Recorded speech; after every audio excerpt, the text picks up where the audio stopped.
मुद्दा ये है कि भारत सरकार में एक मंत्री और बीजेपी का राष्ट्रीय अध्यक्ष ट्रंप से इतना क्यों डर रहा है? भारतीय सेना की ओर से चलाए गए ऑपरेशन सिंदूर की जानकारी ऑपरेशन सफल होने से पहले लीक हो गई थी। इसका ना सिर्फ खुलासा हुआ है बल्कि इसका आधिकारिक बयान भी जो है सामने आ गया है। इस खुलासे से ना सिर्फ लोगों के होश उड़ गए हैं बल्कि सवाल भी खड़े हो रहे हैं कि क्या जानबूझ के मोदी सरकार ने ऑपरेशन सिंदूर को अंजाम देने वाले सैनिकों की जान को जोखिम में डाल दिया था? क्या जब ऑपरेशन सिंदूर की जानकारी लीक हो गई थी तो पाकिस्तान भी पूरी तरह से अलर्ट नहीं हो गया होगा और अपने आतंकियों के ठिकाने बदल दिए होंगे? ऑपरेशन सिंदूर की जानकारी कैसे और कहां से लीक हुई और कौन है जो इसके पीछे लीक होने की आधिकारिक जानकारी देने के लोगों से शेयर कर रहा था? ये सब कुछ मैं आपको अपने इस रिपोर्ट में बता दूंगी। साथ ही इस पर भी चर्चा करेंगे कि कैसे अब एनडीए की विदेश नीति कांग्रेस के भरोसे चल रही है।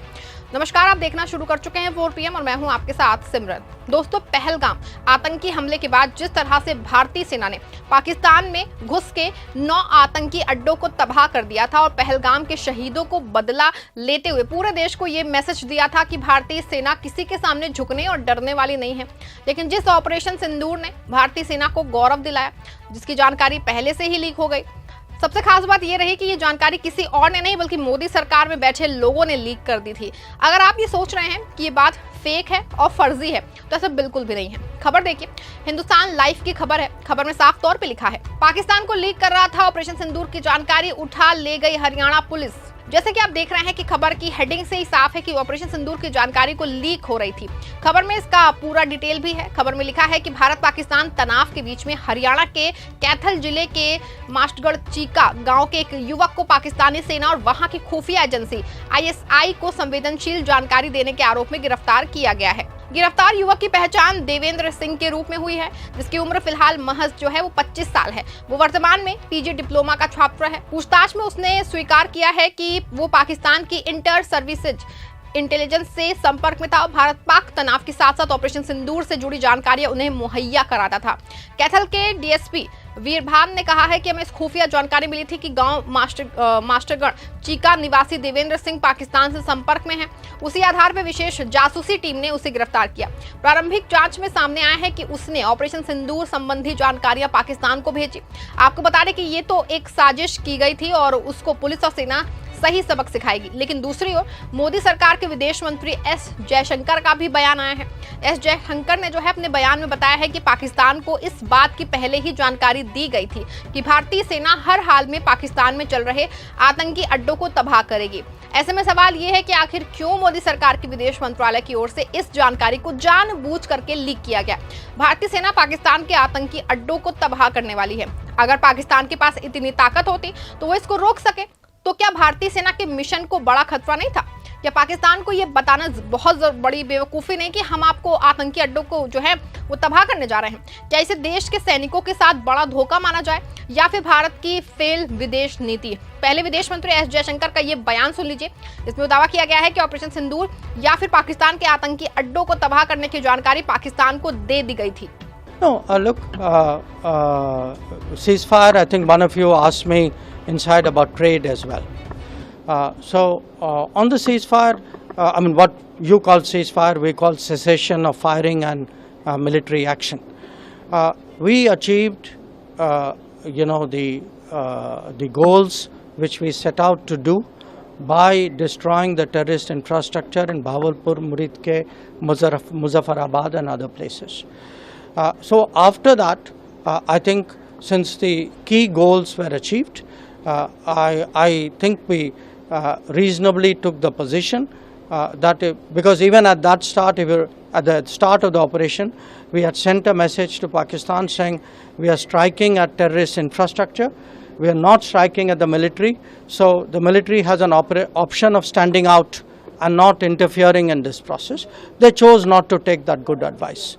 Now, once they got hit as badly as they did on the morning of May 10th, and all of you have seen the today the satellite pictures which actually bring out very graphically how much damage we did. By the way, the satellite pictures also bring out how little damage they did. So these pictures I think will tell you what a hit they took. And the same people who are not willing to stand down on 7th May were willing to talk and stand down on the 10th of May. It is very clear who wanted the cessation of firing. सुना आपने video में साफ तौर पे विदेश मंत्री S Jaishankar की ओर से साफ कहा जा रहा है कि ऑपरेशन सिंदूर के शुरू होने के पहले ही पाकिस्तान को ऑपरेशन शुरू करने की जानकारी दे दी गई थी और पाकिस्तान सेना को अलग रहने की सलाह दे दी गई थी। ऐसे में सवाल ये है कि ऐसा कौन करता है कि दुश्मन देश को अपनी सेना के ऑपरेशन की जानकारी दे दे। अगर मान लीजिए कि पाकिस्तान की जगह कोई दूसरा मुल्क होता तो क्या ये भारतीय सेना के लिए बड़ा खतरा नहीं था? क्या ऑपरेशन करने गए हर एक सैनिक की जान खतरे में विदेश मंत्रालय ने नहीं डाल दी थी? वैसे भी भारत पाकिस्तान के प्रॉक्सी वॉर में कुछ साफ तो हुआ नहीं हो, लेकिन जिस बात का डंका मोदी सरकार सबसे ज्यादा पीटती थी कि हमारा विदेश विभाग बहुत मजबूत है और पूरी दुनिया में हमारा डंका बज रहा है, लेकिन एक छोटे से प्रॉक्सी वॉर में सब कुछ खुल के सामने आ गया है। दुनिया के कोई भी देश खुले तौर पे इंडिया के साथ नहीं है। सिर्फ इजराइल ने इतना कहने की हिम्मत जुटाई कि भारत को अपने देश की सुरक्षा का पूरा अधिकार है, जबकि अन्य कोई देश इतना नहीं कह सका।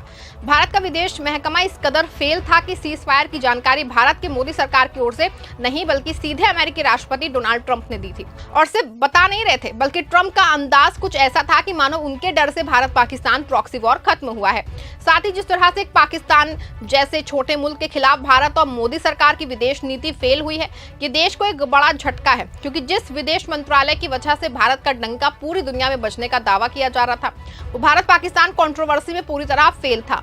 यही वजह है कि मोदी सरकार अब कांग्रेस के भरोसे दिखाई दे रही है। कांग्रेस के विदेश मामलों के जानकार रहे शशि थरूर को मोदी सरकार ने अपने पाले में मिलाते हुए पाकिस्तान मामले के बाद सामने आई चीजों पे कंट्रोल करने की कोशिश में लगी है। वजह यही है कि शशि थरूर को भारत के उन 7 सांसदों में शामिल किया गया है जो विदेशों में जाके पाकिस्तान की पोल पट्टी खोलेंगे। वैसे तो अंदर खाने की बात यह है कि ये 7 सांसदों का खेल एक बहाना है। सच ये है कि विदेश मामले में फेल हुई मोदी सरकार अब कांग्रेस के विदेश मामलों के जानकारों की शरण में है और कांग्रेस के लोग शायद फिर से भारत की गिरती साख को बचा सके, क्योंकि जिस तरह मोदी सरकार डोनाल्ड ट्रंप से घबराई हुई है वो देश के लिए एक शुभ संकेत तो नहीं है। बता दें आपको कि अमेरिकी राष्ट्रपति डोनाल्ड ट्रंप के लगातार भारत विरोधी बयान के बाद कंगना रनौत ने एक ट्वीट डोनाल्ड ट्रंप के खिलाफ कर दिया है। उसके बाद अचानक ये ट्वीट जो है डिलीट हो गया और जब इस संबंध में सवाल उठे तो कंगना की ओर से बताया गया कि खुद बीजेपी के अध्यक्ष जेपी नड्डा ने उनको फोन करके ये ट्वीट डिलीट करने की बात कही थी। ऐसे में सवाल बड़ा है और गंभीर हो जाता है कि मोदी सरकार अमेरिका के इतने प्रेशर में क्यों है। पूरे मामले में कांग्रेस ने सवाल उठाया है। सुनिए क्या कहना है सुप्रिया श्रीनेत का। अमेरिकी राष्ट्रपति डोनाल्ड ट्रंप लगातार कुछ आपत्तिजनक बातें कर रहे हैं। बीजेपी की सांसद कंगना जी को गुस्सा आ गया, वो मोदी जी के बचाव में कूद पड़ी। उन्होंने लंबा सा पोस्ट लिख डाला कि मोदी जी कितने बेहतर हैं, ट्रंप कितने बर्बाद हैं। लेकिन ये लिखने से उनको शाबाशी नहीं मिली।